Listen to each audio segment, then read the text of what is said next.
Hello everyone, welcome back to the YouTube channel of JK Civil Services. I am Humaira Nazir. Hope you all are fine. So last lecture में हमने जो है कुछ sections की थी J&K reorganisation act की. पहले हम उनको रिवाइज कर लेते हैं और फिर आगे बढ़ते हैं, ठीक है. तो सबसे पहली सेक्शन हमने की थी सेक्शन 15, जो कि क्या कहती है, रिप्रेजेंटेशन ऑफ वुमेन. मतलब लेफ्टिनेंट गवर्नर जो है वो स्टेट असेंबली में जो है क्या करेंगे, 2 रिप्रेजेंटेटिव रखेंगे और वो सीट्स 2 जो है वो किसके लिए होंगी, वुमेन के लिए होंगी. ये है सेक्शन 15. सेक्शन 16 कहता है qualification for membership of legislative assembly. अगर लेजिस्लेटिव असेंबली का मेंबर बनना है तो आपको क्वालिफिकेशन चाहिए और वो कुछ क्वालिफिकेशन थी, ठीक है. उसके बाद सेक्शन 17 कहता है कि जो ड्यूरेशन होगी लेजिस्लेटिव असेंबली की वो कितनी साल की होगी, अब 5 साल की होगी, और इससे पहले कितने की थी, 6 साल की थी. और सिर्फ J&K ही एक ऐसी जो थी स्टेट थी जहाँ पर 6 साल का टेन्योर था, राइट. उसके बाद सेक्शन 17(1) कहता है कि प्रोक्लेमेशन ऑफ इमरजेंसी आर्टिकल 352. मतलब कि अगर इमरजेंसी लग जाती है, नेशनल इमरजेंसी लग जाती है, तो जो टेन्योर है स्टेट लेजिस्लेटिव असेंबली का वो 5 साल से ज़्यादा भी बढ़ सकता है, पर 1 साल से ज़्यादा तक के लिए नहीं बढ़ सकता, ठीक है. उसके बाद सेक्शन 19 कहता है, 19(1) कहता है कि जो स्पीकर और डिप्टी स्पीकर जो है वो चूज़ किए जाएंगे बाय द असेंबली. असेंबली जो है वो 2 रिप्रेजेंटेटिव्स को चूज़ करेंगे और वो कौन होंगे, स्पीकर और डिप्टी स्पीकर, ठीक है. फिर उसके बाद जो है सेक्शन 22 कहता है कि हर मिनिस्टर और हर एडवोकेट जनरल कौन थे, highest law making officer for the UT of J&K, right. तो हर मिनिस्टर और एडवोकेट जनरल को जो है राइट है कि वो बोल सकते हैं असेंबली में, असेंबली की मीटिंग्स में जो है पार्टिसिपेट कर सकते हैं, but they have no right to vote नहीं कर सकते, लेकिन बोल भी सकते हैं और पार्टिसिपेट भी कर सकते हैं, ठीक है. उसके बाद सेक्शन 27(1) कहता है कि डिस्क्वालिफिकेशन फॉर मेंबरशिप से अगर आपको किसी को डिस्क्वालीफाई करना है तो वो कौन से सेक्शन डील करती है, सेक्शन 27 क्लॉज 1. फिर है सेक्शन 28 कहती है कि अगर आपको स्टेट लेजिस्लेटिव असेंबली से अगर आपको किसी को डिस्क्वालीफाई करना है और वो डिस्क्वालिफिकेशन जो होगी वो किसके बेसिस पे होगी, on the basis of defection. अगर डिफेक्ट है तो उस बेसिस पे जब आपको डिस्क्वालीफाई करना है मेंबरशिप से तो वो कौन से सेक्शन डील करती है, सेक्शन 28, ठीक है. उसके बाद सेक्शन 32 क्लॉज 1 कहता है कि लेजिस्लेटिव पावर जो है वो एक्सटेंड भी हो सकती है. मतलब जो लेजिस्लेटिव पावर है उसके पास जो है पावर है कि वो किसी भी स्टेट लिस्ट के सब्जेक्ट्स में जो है लॉज जो है बना सकते हैं नॉर्मल सर्कमस्टांसिस पे, except 2 entries 1 and entries 2. Entry 1 क्या है, पुलिस ऑर्डर, एंड एंट्री 1 क्या है, पब्लिक ऑर्डर, और एंट्री 2 क्या है, पुलिस ऑर्डर, ठीक है. फिर है सेक्शन 35 कहते हैं कि जो लॉज पार्लियामेंट ने बनाए हैं, ये जो लॉज स्टेट लेजिस्लेटिव असेंबली ने बनाए हैं, अगर उनमें आप इनकन्सिस्टेंसी आती है तो मतलब चेंजेस जो है वो भी आ सकती हैं. फिर है सेक्शन 38 कहता है कि जब बिल्स लेजिस्लेटिव असेंबली पास करेगी तो वो किसके सामने रिप्रेजेंट होगा, लेफ्टिनेंट गवर्नर के सामने होगा. अभी लेफ्टिनेंट गवर्नर पर होगा कि वो उनको असेंट अप्रूव करेंगे या फिर अपनी कंसिडरेशन के लिए रखेंगे या फिर उसको रिजर्व करके रखेंगे बिल को कि वो प्रेसिडेंट को दें, प्रेसिडेंट की कंसिडरेशन के लिए, ठीक है. सेक्शन 39 कहते हैं कि बिल्स को जो है रिजर्व कर रख सकते हैं. मतलब जैसे लेफ्टिनेंट गवर्नर ने बिल रिजर्व करके रखा कि प्रेसिडेंट की कंसिडरेशन के लिए, तो अब सारा का सारा प्रेसिडेंट के ऊपर डिपेंड है कि वो उनको डिक्लेयर करेंगे कि बिल पास कर दिया है या फिर नहीं. ये सब हमने जो है लास्ट लेक्चर में पढ़ा था, राइट. सो आज का जो हमारा सेक्शन होगा वो है सेक्शन 41 क्लॉज 1, ठीक है. सेक्शन 41 क्लॉज 1 क्या कहता है, डील्स विद द बजट और annual financial statement of the UT of Jammu and Kashmir. तो सेक्शन 41 क्लॉज 1 किसके साथ डील करता है, बजट या फिर एनुअल फाइनेंशियल स्टेटमेंट.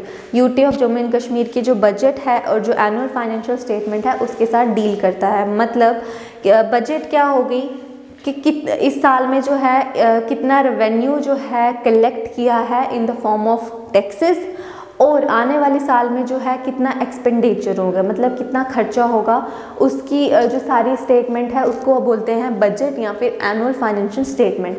तो बजट या फिर एनुअल फाइनेंशियल स्टेटमेंट के साथ जो है जम्मू कश्मीर की यूटी के साथ जो है कौन सा सेक्शन डील करता है, सेक्शन 41 क्लॉज 1, ठीक है. उसके बाद है सेक्शन 47 क्लॉज 1.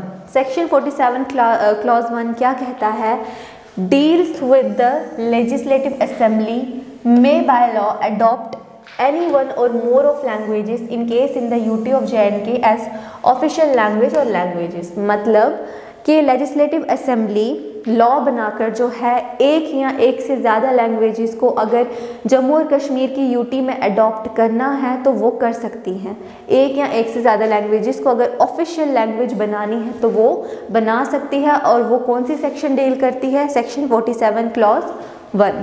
ठीक है, फिर है सेक्शन 52 क्लॉज 1। क्या कहती है? Deals with the ordinance making power of lieutenant governor.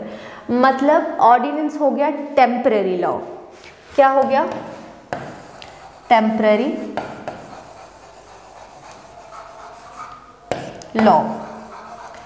ठीक है, मतलब क्या है कि लेफ्टिनेंट गवर्नर जो है टेम्परेरी लॉ बना सकते हैं। और ये टेम्परेरी लॉ जो है ये कब कब बनेगा? ये टेम्परेरी लॉ जो है तब बनेगा अगर जम्मू और कश्मीर में जो है स्टेट लेजिस्लेटिव असेंबली नहीं है। राइट, अगर स्टेट लेजिस्लेटिव असेंबली नहीं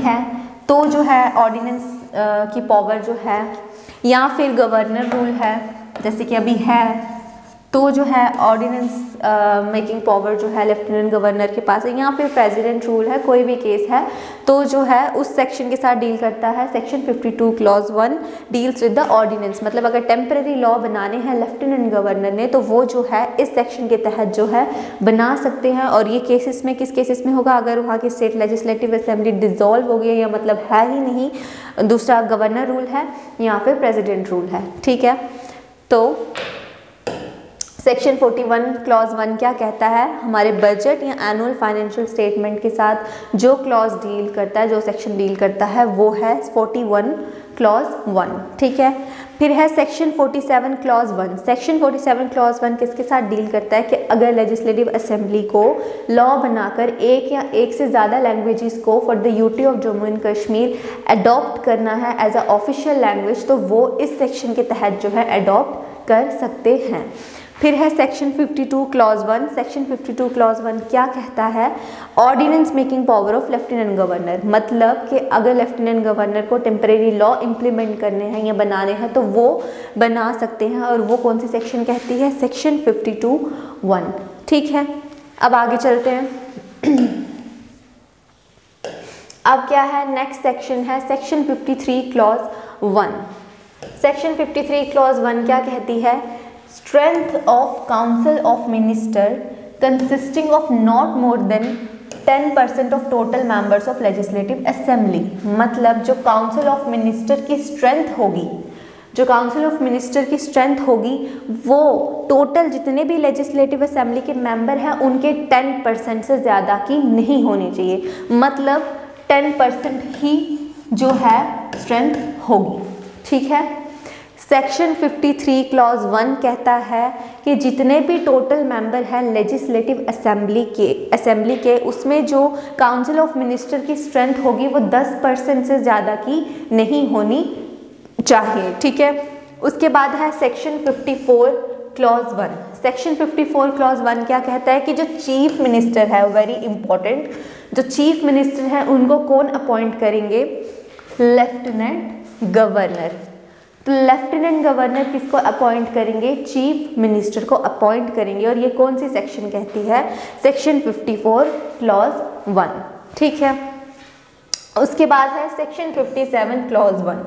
सेक्शन 57 क्लॉज 1 क्या कहती है कि जो लेजिस्लेटिव काउंसिल है उसकी अबॉलिशन, मतलब कि ख़त्म हो गया लेजिस्लेटिव काउंसिल। अब क्या है? यूनिकैमरलिज्म है, स्टेट लेजिस्लेटिव असेंबली।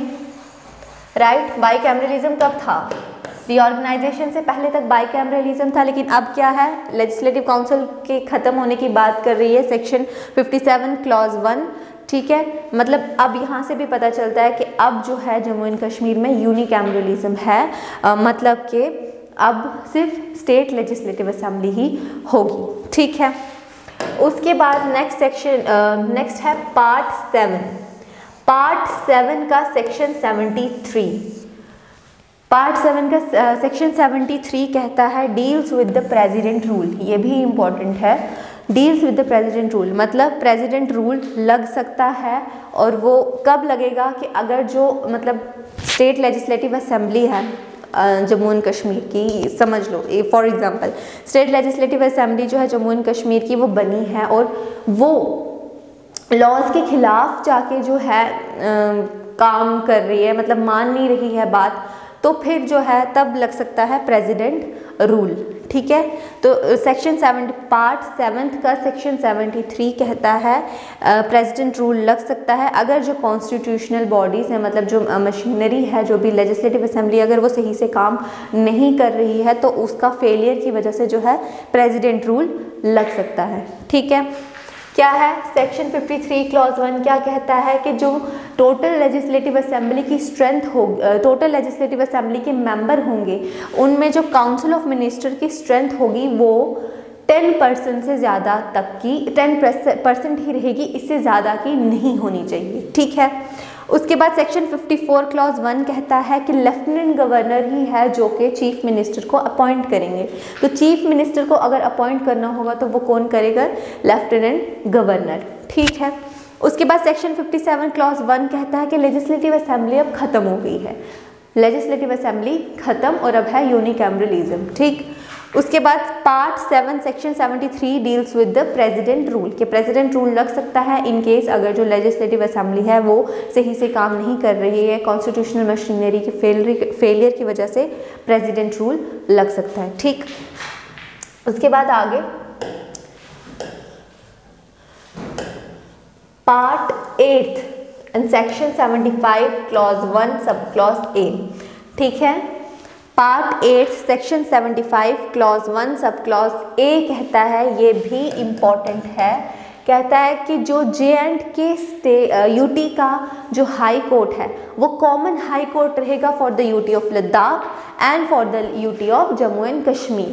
ठीक है, high court of J&K shall be common high court for the UT of Ladakh and for the UT of Jammu and Kashmir. तो जो जम्मू एंड कश्मीर का हाई कोर्ट होगा वो कॉमन हाई कोर्ट रहेगा लद्दाख की यूटी के लिए भी और जम्मू एंड कश्मीर की यूटी के लिए भी। ये कहता है part 8 section 75 clause 1 sub clause A. उसके बाद है पार्ट 9 सेक्शन 79 क्लॉज 1।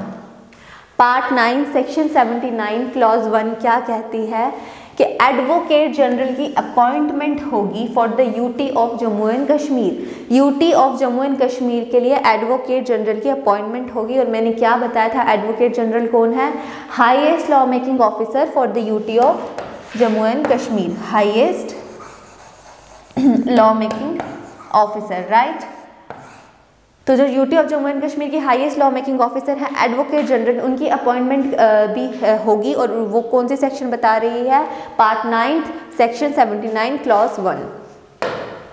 उसके बाद उसकी जो एडवोकेट जनरल की अपॉइंटमेंट होगी तो जो मिनिमम क्वालिफिकेशन उसकी होगी वो क्या होनी चाहिए कि वो हाई कोर्ट का जज होना चाहिए।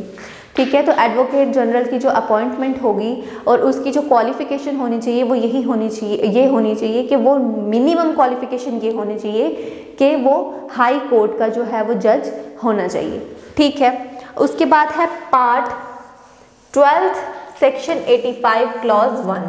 ठीक है, वो क्या कहता है कि establishment of advisory committees by central government, मतलब सेंट्रल गवर्नमेंट जो है वो एडवाइजरी कमिटीज़ जो है उनकी इस्टेब्लिशमेंट कर सकती है। एडवाइजरी कमिटीज़ जो है एडवाइजरी कमिटीज़ इसलिए होंगी कि वो जो है सेंट्रल गवर्नमेंट को जो है वो एडवाइस देंगी कि जम्मू एंड कश्मीर में किस तरीके से आपको जो है वो मतलब जम्मू एंड कश्मीर के एवोल्यूशन के लिए, इस्टेब्लिशमेंट के लिए, डेवलपमेंट के लिए आपको क्या क्या करना चाहिए, उसके लिए एडवाइजरी कमिटीज़ बनाई जाएंगी और सेंट्रल गवर्नमेंट को वो एडवाइस देंगी। ठीक है, इसके लिए है एडवाइजरी कमिटीज़, और ये कौन सी सेक्शन में डील करता है? पार्ट 12 के सेक्शन 85 क्लॉज 1 में ये डील करता है। ठीक है, तो हमने क्या पढ़ा?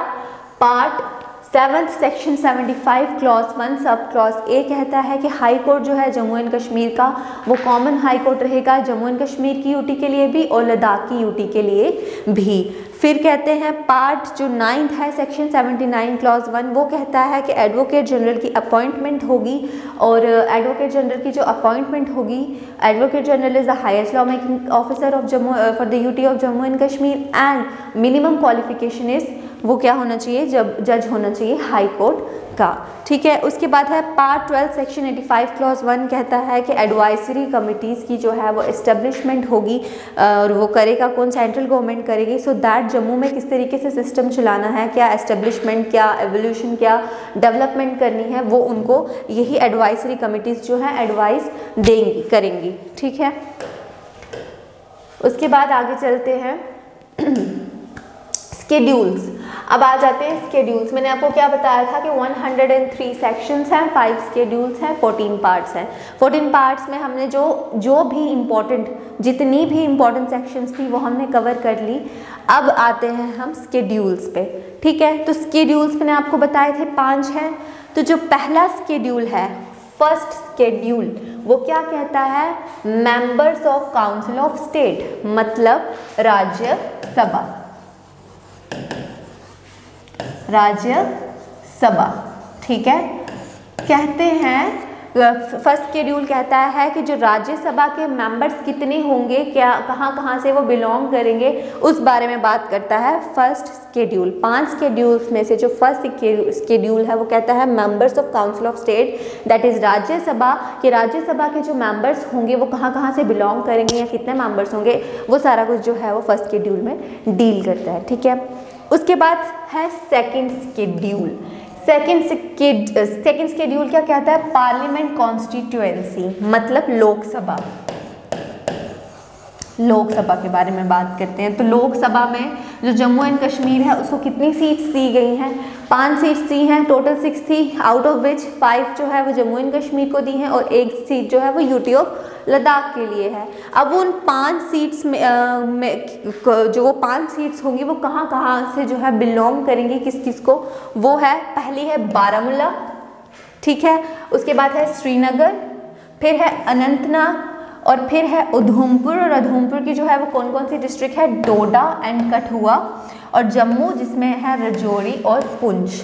ठीक है, तो शेड्यूल सेकंड डील करता है पार्लियामेंट कॉन्स्टिट्यूएंसी के साथ, मतलब लोकसभा के साथ, कि लोकसभा में जो 5 सीट्स जम्मू एंड कश्मीर को दी हैं, अब वो कहाँ से जो है उनको रिप्रेजेंट करेंगे या बिलोंग करेंगे।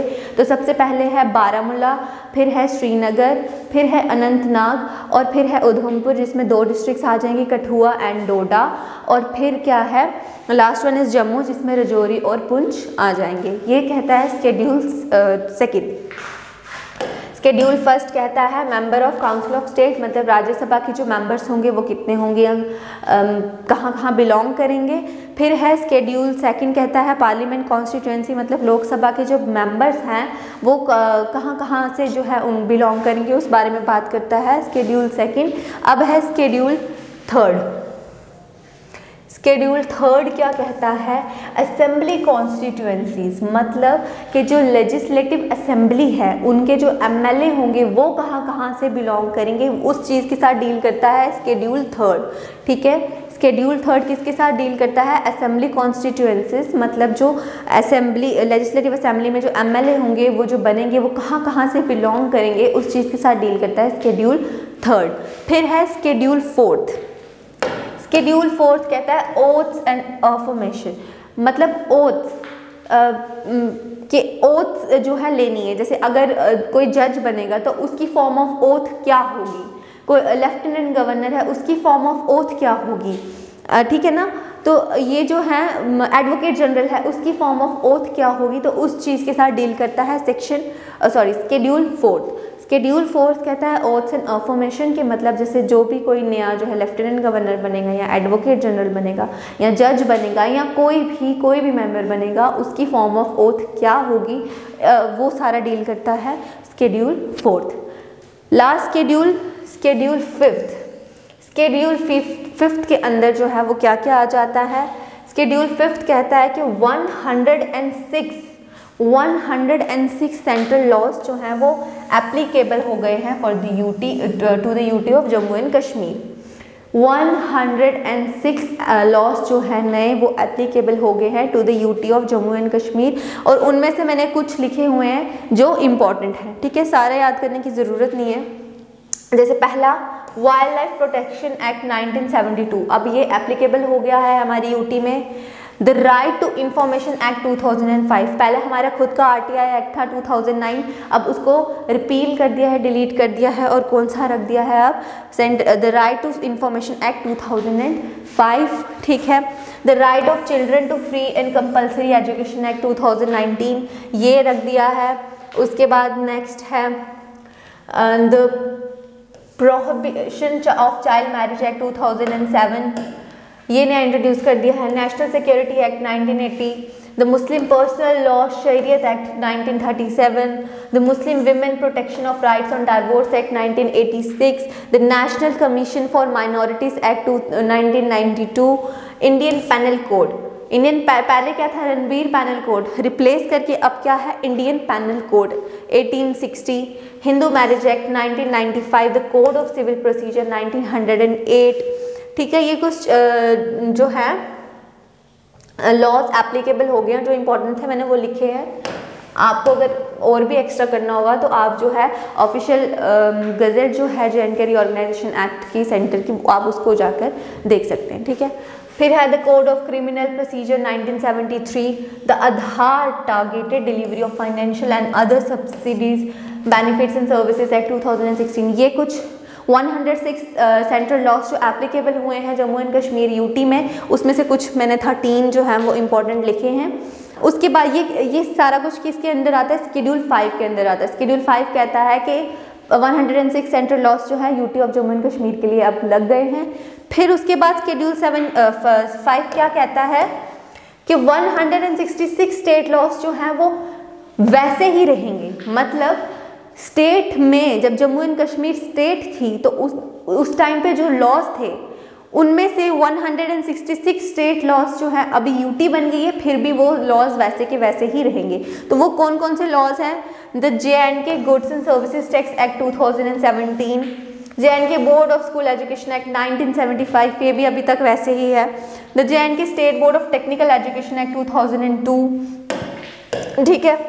और फिर आगे the J&K Panchayati Raj act 1989, ये भी वैसे का वैसा ही रहेगा। The J&K property tax board act 2013, the J&K saffron act 2007, J&K Shri Amarnath ji shrine act 2000, J&K Shri Mata Vaishno Devi shrine act 1988, the J&K state vigilance commission act 2011। तो ये कुछ जो है वैसे जो चेंज नहीं हुए हैं उनमें से कुछ जो है लिखे हुए हैं, ठीक है। और लास्ट कहते हैं शेड्यूल 5 के 153 स्टेट लॉज, 153 स्टेट लॉज और 11 गवर्नर एक्ट्स जो हैं वो रिपील कर दिए गए हैं, मतलब डिलीट कर दिए गए हैं, ख़त्म कर दिए गए हैं। जिनमें से जो इंपॉर्टेंट दो थे वो मैंने लिखे हैं, एक तो the J&K wildlife protection act 1978, ये ख़त्म कर दिया, और J&K right to information act 2009, RTI act वो ख़त्म कर दिया। इंडियन पैनल कोड आ गया है, पहले रणबीर पैनल कोड था, उसके साथ उसको रिप्लेस कर दिया। तो ये कुछ है इंपॉर्टेंट, वो लिख दिए मैंने, ठीक है। तो शेड्यूल 5 कहता है कि 106 सेंट्रल लॉज जो है वो यूटी में एप्लीकेबल हो गए हैं, जो मैंने उनमें से आपको 13 और 14 कुछ बता दिए। फिर कहता है कि 153 स्टेट लॉज और 11 गवर्नर एक्ट्स जो हैं वो डिलीट कर दिए गए हैं। और क्या कहता है कि 166 स्टेट लॉज जो हैं जैसे पहले स्टेट में थे वैसे के वैसे ही अभी रहेंगे, उनमें से भी मैंने कुछ लिख दिए हैं। तो ये सारा कुछ आता है शेड्यूल 5 के अंदर। तो इसी के साथ हमारा J&K रीऑर्गेनाइजेशन एक्ट जो है वो कंप्लीट होता है। इसमें जितना भी इम्पोर्टेंट था वो सारा मैंने आपको कवर करवा दिया है। इसके अलावा अगर आपको कुछ लगेगा कि मुझे कवर करवाना चाहिए तो प्लीज़ आप मुझे बताइएगा, मैं वो आगे मिसलेनियस वीडियो में कवर करवा दूँगी। बट मेरे को नहीं लगता कि इससे अलावा जो है आपको ज़्यादा ज़रूरत है करने की, ठीक है। तो रिवाइज कर लेते हैं एक बार जो हमने आज पढ़ा, ठीक है। तो मैंने क्या बताया, सबसे पहले सेक्शन 41 क्लॉज 1 कहता है कि बजट और फाइनेंशियल स्टेट मेंट के साथ जो है डील करेगा, UT of Jammu and Kashmir की। फिर सेक्शन 47(1) कहता है कि लेजिस्लेटिव असेंबली एक से ज़्यादा अगर ऑफिशियल लैंग्वेज को अडॉप्ट करना चाहती है तो वो कर सकती है। फिर सेक्शन 52(1) कहता है ordinance making power of the lieutenant governor. Ordinance मतलब टेम्परेरी लॉ बनाने की पावर, सेक्शन 52(1) कहता है। उसके बाद सेक्शन 53(1) कहता है कि जो स्ट्रेंथ होगी काउंसिल ऑफ मिनिस्टर की वो 10% से ज़्यादा की नहीं होगी। फिर कहता है सेक्शन 54(1) कि जो चीफ मिनिस्टर है उनको कौन अपॉइंट करेगा, लेफ्टिनेंट गवर्नर अपॉइंट करेंगे। फिर सेक्शन 57(1) कहता है कि लेजिस्लेटिव काउंसिल जो है वो अब ख़त्म हो गया है। पार्ट 7 सेक्शन 73 कहती है कि अब प्रेसिडेंट रूल के साथ डील करते हैं कि इन केस अगर कॉन्स्टिट्यूशनल मशीनरी सही से काम नहीं कर रही है तो देन प्रेसिडेंट रूल जो है वो लग जाएगा। फिर है part 8 section 75 clause 1 sub clause A कहता है कि हाई कोर्ट जो जम्मू एंड कश्मीर का है वो कॉमन हाई कोर्ट रहेगा जम्मू एंड कश्मीर और लद्दाख के लिए। पार्ट 9 सेक्शन 79 क्लॉज 1 कहता है कि एडवोकेट जनरल को अपॉइंट किया जाएगा और advocate general highest law making officer है और इसकी मिनिमम क्वालिफिकेशन होनी चाहिए कि वो हाई कोर्ट के जज होने चाहिए। फिर है पार्ट 12 सेक्शन 85 क्लॉज 1 कहता है कि एडवाइजरी कमिटीज़ की जो है एस्टेब्लिशमेंट होगी और सो दैट वो एडवाइस करेंगे जम्मू एंड कश्मीर की एवोल्यूशन, एस्टेब्लिशमेंट, डेवलपमेंट के लिए क्या करना चाहिए उसके लिए, ठीक है। फिर स्केड्यूल्स की बात की, फर्स्ट स्केड्यूल जो है राज्यसभा के मेंबर्स के बारे में बात करता है, council of state. Schedule second जो है वो लोकसभा के पार्लियामेंट कॉन्स्टिट्यूंसीज लोकसभा के मेंबर्स के बारे में बात करता है, कहाँ से बिलोंग करेंगे, जिसमें से पहला है बारामूला, श्रीनगर, अनंतनाग, उधमपुर जिसमें डोडा और कठुआ आ गया, जम्मू जिसमें राजौरी और पुंछ आ गया। फिर थर्ड शेड्यूल कहता है कि असेंबली की कॉन्स्टिट्यूंसी के मतलब एमएलए कहाँ से बिलोंग करेंगे लेजिस्लेटिव असेंबली में, उसके साथ डील करता है। फोर्थ शेड्यूल कहता है कि अगर जो एमएलए बना या कोई जज बना, एडवोकेट जनरल बना, लेफ्टिनेंट गवर्नर बना, उनकी फॉर्म ऑफ ओथ क्या होगी उसके साथ डील करता है शेड्यूल फोर्थ। शेड्यूल फिफ्थ कहता है इस शेड्यूल में 106 सेंट्रल लॉज जो एप्लीकेबल हो गए हैं, 153 लॉज जो हैं वो ख़त्म हो गए हैं और 166 स्टेट लॉज जो हैं अभी भी स्टेट में जो हैं वैसे के वैसे रहेंगे जैसे पहले थे, ठीक है। So this is all about today's lecture and this is all about जो है हमारे JNK रिऑर्गेनाइजेशन एक्ट में इम्पॉर्टेंट था वो हमने कवर कर लिया है।